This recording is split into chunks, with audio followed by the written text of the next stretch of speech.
Chapagari, spaghetti! So hi guys, ngayon guys, try natin magluto ng chapagari or Korean spaghetti. So first guys is, nilunod natin siya sa tubig, sa kumukulong tubig. At i-add na rin natin yung kanyang vegetable oil. And then, ayan guys, isasala natin siya. Kukunan po natin siya ng tubig. At ayan, medyo na-dry na siya.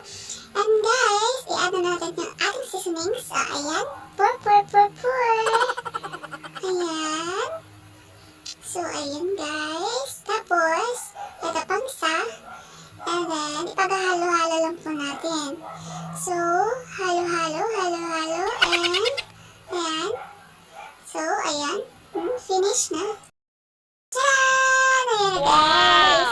Ito na siya. At ngayon, titikman na natin. Titikman na natin kung masarap siya. Ayan! Wow! Oh my gosh! Sarap ba? Masarap daw. So, ayan. Ako na. Tingnan niyo.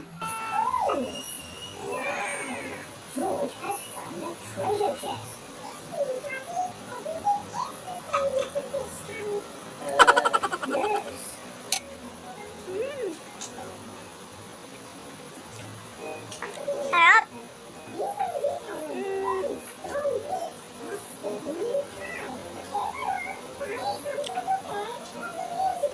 Sarap niya guys.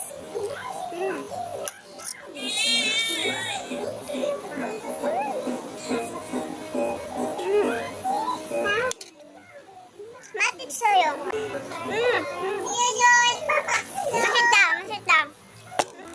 First time trying and super yummy.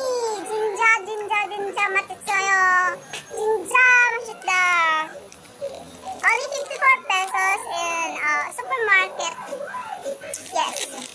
So okay, drama fans, try this one. It's so delicious.